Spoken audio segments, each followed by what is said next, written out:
अजीब तरह से गुजर रही है जिंदगी। सोचा कुछ, किया कुछ, हुआ कुछ और मिला कुछ।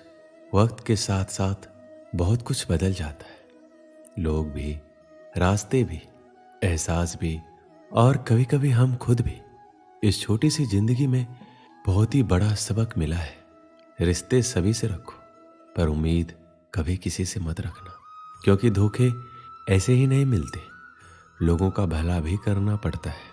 इसलिए तो कहा जाता है कि चेहरे की हंसी से अपने कष्टों को छुपाओ। बहुत कुछ बोलो, पर अपना राज कभी किसी को मत बताओ। ये दुनिया का एक कड़वा सच है कि अमीर इंसान अपना पैसा अमीर बनने में लगा देता है, इसलिए वो अमीर बन जाता है। और गरीब इंसान अपना पैसा अमीर दिखने में लगा देता है, इसलिए वो गरीब ही रह जाता है। कड़वा है लेकिन सत्य है।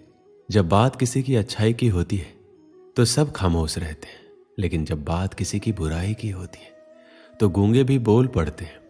अपने किए गए 100 गुनाहों पर पर्दा डालकर हर इंसान कहता है कि जमाना बहुत खराब है। अगर कोई इंसान जिस पर आप सबसे ज्यादा भरोसा करते हैं वह आपको धोखा दे या मदद करने के समय पलट जाए, तो यह मत सोचना कि वो इंसान बदल गया, बल्कि ये सोचना कि आज उसका नकाब उतर गया। लोगों का क्या है, उनका तो काम ही है कुछ ना कुछ कहना। सिर उठाकर चलोगे तो कहेंगे कि अकड़ कर चलता है, और जब सिर झुकाकर चलोगे तो कहेंगे कि किसी की तरफ देखता भी नहीं है। इसलिए ऐसे लोगों का फिक्र मत करो, बल्कि वो करो जो आपकी मन की आवाज कहती है।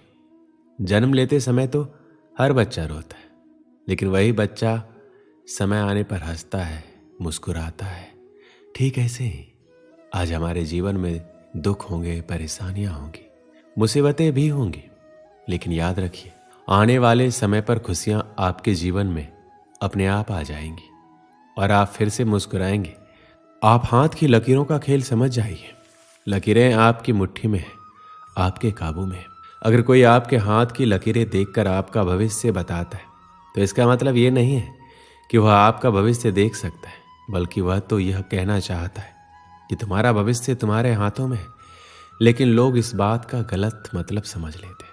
लोग असल बात को समझ ही नहीं पाते, और जो लोग ये बात समझ नहीं पाते उन्हें वक्त और जमाना ये बात अच्छे से समझा देता है। श्री कृष्ण कहते हैं सभी के जीवन में अलग अलग परेशानियां रहती है। जो लोग धैर्य के साथ इनका सामना करते हुए आगे बढ़ते रहते वो जीवन में सुख शांति प्राप्त कर लेते हैं, और जो लोग धैर्य खो देते हैं उनके सामने और भी ज्यादा समस्याएं बढ़ने लगती हैं। जीवन घटनाओं का चक्र है। यदि बुरी घटनाओं के चक्र में आप फंसे हैं तो उससे निकलना बहुत मुश्किल होता है। यदि आपकी तोंद निकल गई है तो उसे अंदर करना उतना ही मुश्किल है जितना कि किसी संकट से बाहर निकलना। यदि आपको किसी भी प्रकार का रोग है, सुख है, धन का अभाव है, या किसी भी प्रकार के संकट से आप घिरे हुए हैं, तो हम आपको बताएंगे ऐसे तरीके जिन पर अमल करके आप सुखमय जीवन बना सकते हैं। आपके दिमाग में चाहे बुरे विचार आते हो, उसकी फिक्र करने की जरूरत नहीं है। आप बस एक काम कीजिए, वह यह है कि सुबह उठते ही आप एक अच्छा विचार सोचें या एक अच्छा वाक्य खुद से बोलने के लिए तैयार रखें। जैसे कि आज मैं बहुत खुश हूं, आज मेरी मनोकामना पूर्ण होगी, या मैं बहुत अच्छे विचारों वाला व्यक्ति हूं। आप कोई सा भी सुविचार सोच सकते हैं। प्रतिदिन यदि आप सुबह उठते ही खुद से कोई अच्छा कमिटमेंट करते रहे तो यह अभ्यास आपके जीवन को बदलने के लिए कुछ दिनों बाद सक्रिय होने लगेगा। आपका मस्तिष्क ही आपका भविष्य निर्माण करता है। खुद को अच्छे वाक्यों से प्रेरित करते रहे। नकारात्मक सोच एवं विचारों से बचने के लिए जरूरी है कि स्वयं को मोटिवेट करते रहें। ज्यादातर सफल और कामयाब लोग सुबह जल्दी ही उठते हैं, क्योंकि उन्हें अपने दिन का निर्माण सही और सकारात्मक सोच से करना होता है ताकि वो कामयाबी हासिल कर सके। इसके अलावा सुबह जल्दी उठने से हमारी सेहत अच्छी रहती है, हमारा दिमाग तरोताजा रहता है, और ऐसे वातावरण में हम अपने दिन का नियोजन अच्छे से कर सकते हैं। कुछ पाने के लिए कुछ खोना पड़ता है, इसलिए अच्छे भविष्य का निर्माण करना है तो आपको अपनी नींद का त्याग करना ही पड़ेगा। हम सबको सुबह सुबह बहुत नींद आती है, पर आपको खुद पे नियंत्रण रख के नींद का त्याग करके सुबह जल्दी उठना ही पड़ेगा। आजकल लोगों में देखा गया है, अगर कोई गलती करता है तो हम उसे माफ नहीं करते, अगर किसी ने कुछ बोल दिया तो उसको दिल से लगा लेते और वही सब सोच सोच के अपना समय व्यर्थ गवा देते। अगर किसी ने कुछ कह दिया है और आप उसको लेकर अगर सोचने बैठे हैं तो इसका मतलब ये है कि आपके दिमाग का नियंत्रण किसी और के पास है। किसी ने आपको भड़का दिया, आप भड़क गए। किसी ने कुछ कह दिया, उसका मुंह तोड़ जवाब देने में लग गए। ऐसे लोग बस आपका समय बर्बाद करते हैं ताकि आप अपनी मंजिल तक ना पहुंच सके। इसलिए इन सब बातों को अनदेखा करके आप अपने लक्ष्य के प्रति अग्रसर रहें। कोई कुछ भी कहे, कुछ भी करे, आपका अपना ध्यान भटकने ना दे और लक्ष्य को केंद्रित करें। जब आपके ऊपर किसी की बातों का और हरकतों का असर ना पड़े तो समझ जाइए कि आपकी सफलता आपके बहुत करीब है और आपको आपकी मंजिल से कोई भटका नहीं सकता। सजा देने वाले से ज्यादा बड़ा माफ करने वाला होता है। इस लोगों की गलतियों को माफ करते जाइए और मंजिल की तरफ बढ़ते जाइए। आपको कोई नहीं रोक सकता। श्री कृष्ण कहते हैं, अगर आप चाहते हैं आप खुश रहें तो कभी किसी से कोई उम्मीद मत रखिए, क्योंकि उम्मीद रखने से आपको तकलीफ ही होगी। परेशान रहना, उदास रहना, गुस्सा करना, लड़ाई करना, चीखना, चिल्लाना किसी समस्या का समाधान नहीं है। इसीलिए जीवन की परेशानी को भूल के हर समस्या का समाधान करते जाइए।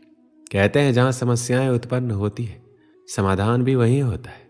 अगर आपकी खुशियां दूसरों पर निर्भर है तो आपको पीड़ा सहन करना होगा।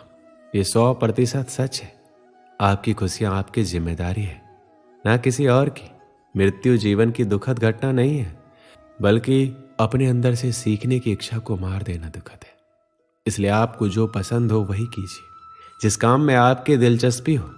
आपका जीवन बनना और बिगड़ना आपके अपने हाथ में है। जैसे एक एक बूंद से मिलकर सागर बनता है, ऐसे ही एक एक अच्छी आदत से मिलकर इंसान के चरित्र का निर्माण होता है। श्री कृष्ण कहते हैं, बदलाव जीवन का नियम है, इसलिए कभी भी बदलाव से घबराए नहीं। बदलाव से घबराने वाले लोग अपनी सफलता के रास्ते खुद ही बंद कर लेते हैं। अपने जीवन के बदलाव को स्वीकार करें। ऐसा नहीं करेंगे तो आप कभी सफल नहीं हो पाएंगे। कुछ पाने के लिए आपको खुद में बदलाव लाना ही पड़ता है और उसे स्वीकार भी करना होता है। बिना बदलाव के आप वो सब कुछ नहीं पा सकते जो आपका लक्ष्य है, जो आप कर सकते हैं। आपके लक्ष्य की राह में कोई बदलाव आएंगे तो आप उस बदलाव के लिए खुद को तैयार रखें। अपनी आरामदायक स्थिति से बाहर निकलें और ऐसे काम भी करें जिनको करने से आप डरते हैं। तभी आपका डर दूर होगा और आप अपनी जिंदगी के बदलाव को स्वीकार कर पाएंगे। प्रकृति का नियम ही बदलाव है, इसलिए अपने आप को हर बदलाव के लिए तैयार रखें।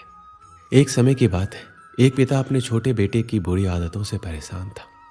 वह कई बार अपने बेटे को समझा चुका था, लेकिन बच्चा हर बार यही कहता था कि वह जब बड़ा होगा तो सारी बुरी आदतें छोड़ देगा। कुछ दिन बाद गांव में एक संत आए। संत बहुत ही सरल स्वभाव और विद्वान थे। संत से जो भी मिलने आता था वह उससे आसानी से मिल लेते थे और उनकी समस्याओं का निराकरण करते थे।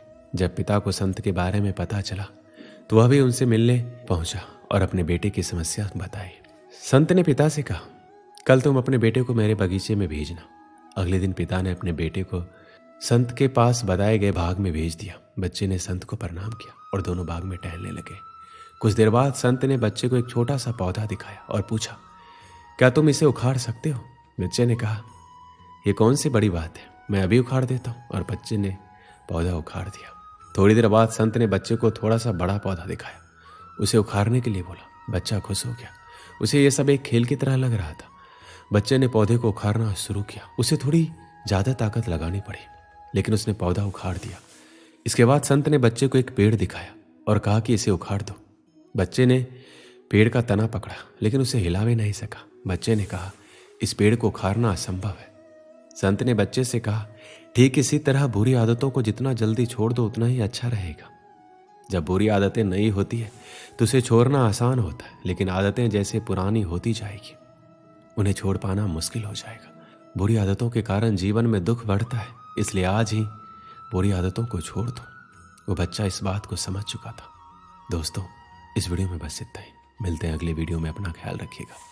जय श्री कृष्ण।